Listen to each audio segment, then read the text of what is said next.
Bonjour à tous et bienvenue dans votre émission Itinéraire Entreprise diffusée sur Le Figaro. Aujourd'hui, j'ai le plaisir de recevoir en plateau Élie Garios et Alexandre Huard. Merci beaucoup à tous les deux d'être ici avec nous. Vous êtes les cofondateurs de Clareo, créateurs de solutions pour la gestion des livraisons urbaines et extra-urbaines. On va commencer avec vous, Élie Garios. Quelle est la philosophie de Clareo et quels sont les services que vous proposez ? Oui, bonjour Isaac. Donc Clareo, en fait, c'est une boîte qui est née de la rencontre de trois personnes. Donc Alexandre Huard ici présent, Félix Portelli qui n'est pas sur le plateau et moi-même. Donc trois personnes qui se sont rencontrées autour d'une idée. Fin 2019, nous étions persuadés, nous venons du monde de l'édition de logiciels spécialisés pour la supply chain. En fin 2019, nous étions persuadés que la livraison à domicile, la livraison urbaine, la logistique de proximité va devoir devenir la nouvelle norme, on va dire, et tout le monde va devoir s'en occuper.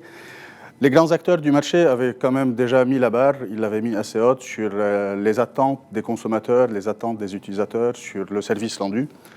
Et tous les autres acteurs devaient suivre.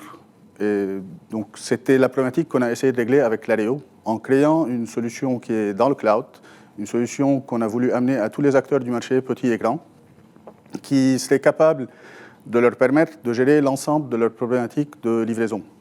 On a envie de dire parfois que c'est un peu l'ERP de la livraison à domicile, l'ERP de la livraison urbaine et du dernier kilomètre. En créant ces 4 modules, qui sont aujourd'hui les modules de Clareo, nous sommes focalisés sur 2 idées. Un, la flexibilité et l'évolutivité de ces modules, de cette solution.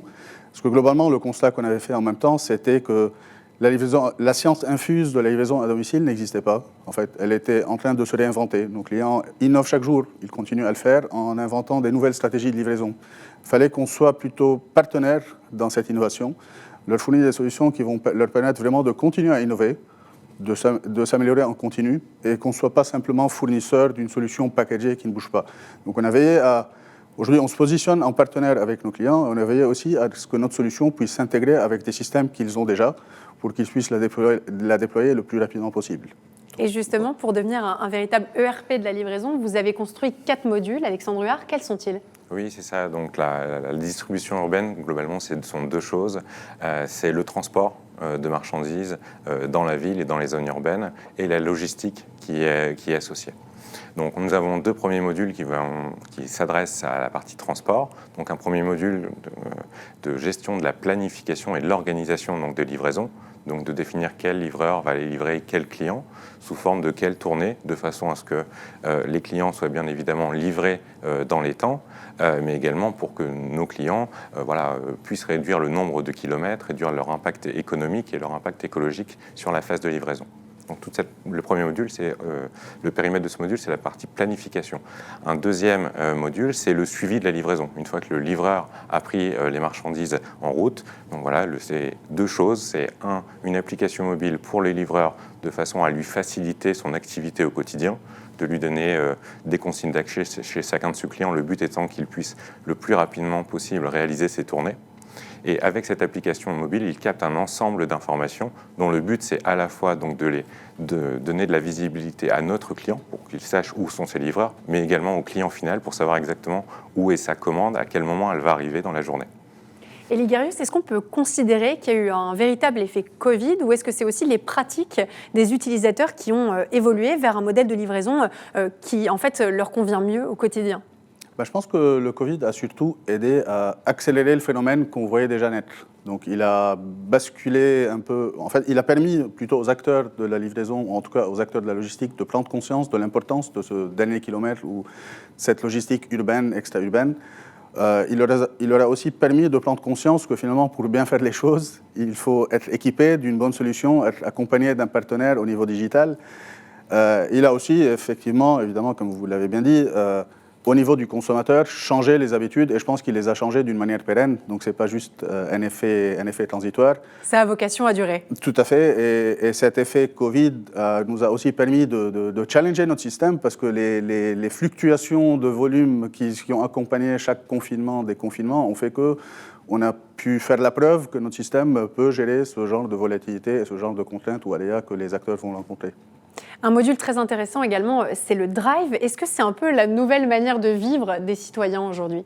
Oui, et des c'est ça. citadins. Donc, on a vu une explosion donc, du volume de livraison à domicile et de livraison au bureau pendant cette phase de Covid. Ce sont des choses, comme disait Elie, qui ont perduré. Et on voit aujourd'hui, on accompagne certains de nos clients dans des nouveaux services qui ressemblent à du drive. Donc des nouveaux services tels qu'aujourd'hui, vous pouvez aller chercher vos courses dans un drive. Vous pouvez aller rechercher vos chaussures que vous avez commandées sur Internet dans un drive ou dans un relais piéton. Aujourd'hui, il y a des nouveaux services qui consistent à vous pouvez acheter votre paire de chaussures, votre salade chez votre fournisseur de grande distribution et d'aller récupérer tout ça au sein d'un drive. Et donc, un des modules de Clareo vise à gérer les opérations au sein de ce drive. Voilà, les services rendus par ces drives sont de plus en plus complexes à gérer et donc ils ont besoin de s'outiller pour gérer leur activité au quotidien.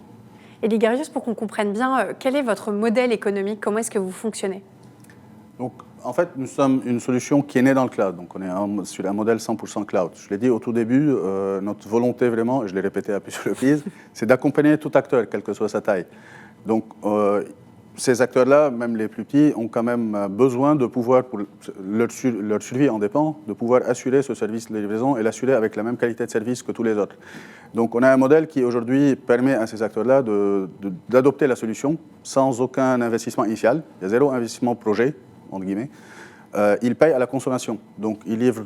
Et quand ils font 10 livraisons, ils payent 10 livraisons, ils en font 0, ils en payent 0, ils en font 3000, ils en payent 3000. Donc ça s'adapte au flux aussi de leur activité. Voilà, ça s'adapte à leur volume. Et en même temps, sur des aspects classiques ou historiques, j'ai envie de dire, projet, aujourd'hui, on n'a pas de prestation projet. En fait, quand un client a une nouvelle idée, quand il y a une nouvelle stratégie qu'il souhaite mettre en place, on va le voir, on l'écoute, on cherche avec lui une solution standard.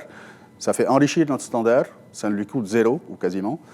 Et peut-être un café, mais en même temps, ça bénéficie aussi, comme toute solution cloud, à tous les clients qui utilisent Clareo en même temps. Donc voilà.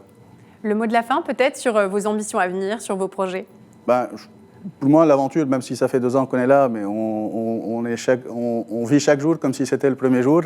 Je pense que l'aventure ne fait que commencer. Et le chemin à parcourir reste quand même assez long et très excitant. Donc voilà, on sera là pour rajouter des modules, identifier des nouveaux problèmes et apporter des solutions pour que les acteurs puissent en bénéficier. Vous confirmez une vraie aventure entrepreneuriale? On confirme, exactement. C'est notre quotidien. En tout cas, on vous souhaite beaucoup de succès dans le déploiement de ces solutions et puis de ces modules à venir. Merci beaucoup, Elie Garios. Merci à vous, Alexandre Huard. Je rappelle que vous êtes tous les deux cofondateurs de la société Clareo, créateur de solutions, on l'a compris, pour la gestion des livraisons urbaines et extra-urbaines. Merci beaucoup à tous les deux d'avoir accepté notre invitation aujourd'hui. Merci. Merci encore. Et quant à nous, on se retrouve très vite pour une nouvelle émission Itinéraire Entreprise, toujours diffusée sur le Figaro. Je vous dis à très bientôt.